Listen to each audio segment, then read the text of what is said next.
বিলাক সমানুপাতিক হয় তাৰ কাৰণে এখন ৰেচনেলাইজেশ্যনৰ পদক্ষেপ এটাও লোৱা হৈছে এতিয়া বদলীকৰণ আৰু ৰেচনেলাইজেশ্যন এই দুইটা একেটা সময়তে চলাবলৈ অসুবিধা আৰু সেই কাৰণে আমি এটা বিভাগীয় পলিচি গ্ৰহণ কৰিছিলোঁ যে প্ৰথম বদলীকৰণ হ'ব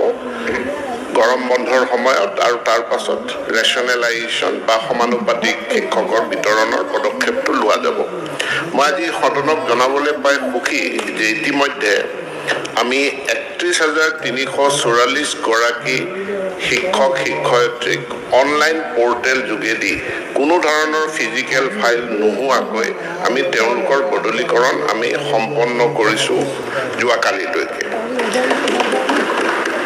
শিক্ষকসকলৰ যি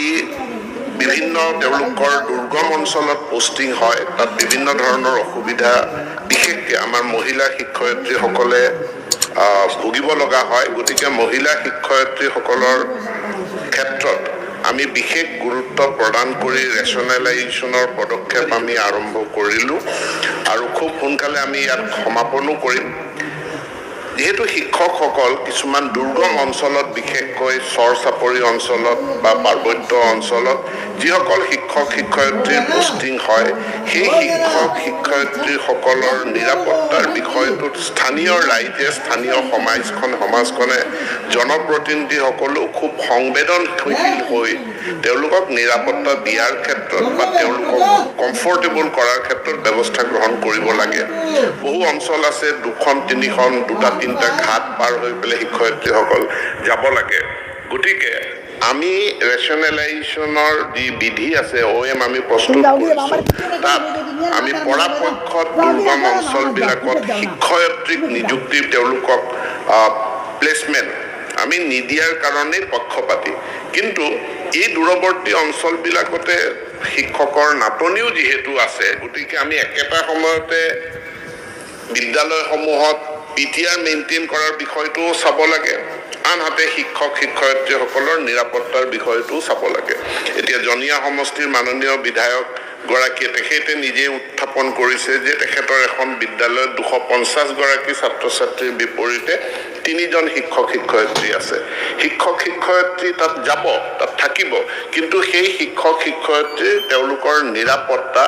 বা তেওঁলোকৰ তাতে অঞ্চলত যাতে তেওঁলোকে কমফৰ্টেবলি শিক্ষা দান কৰিব পাৰে সেই বিষয়টোতো স্থানীয় সমাজখনে বা বিধায়ক গৰাকীয়ে তেওঁ পদক্ষেপ গ্ৰহণ কৰিব লাগিব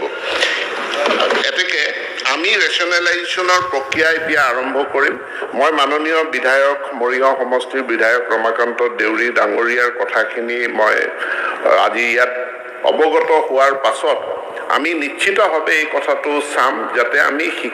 শিক্ষয়িত্ৰীসকলক বিশেষভাৱে তেওঁলোকক দুৰ্গম অসুবিধা বা তেওঁলোকে য'ত নিৰাপত্তাজনিত সমস্যাৰ সন্মুখীন হৈছে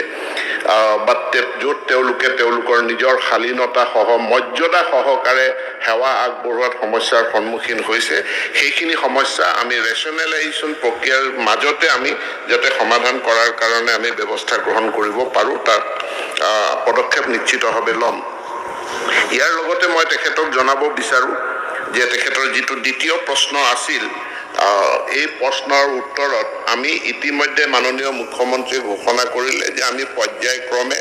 অসমৰ যিমানবিলাক মাধ্যমিক শিক্ষানুষ্ঠান আছে সেই শিক্ষানুষ্ঠানসমূহৰ পুনৰ নিৰ্মাণৰ আমি ব্যৱস্থা কৰিম আৰু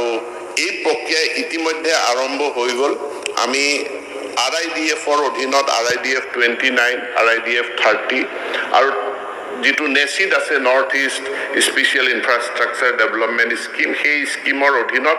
আমি ইতিমধ্যে বিদ্যালয়সমূহৰ পুনৰ নিৰ্মাণৰ কাৰণে আমি 7 কোটি আৰু 8 কোটি টকা ব্যয় সাপেক্ষে এই কাম আমি আৰম্ভ কৰিছোঁ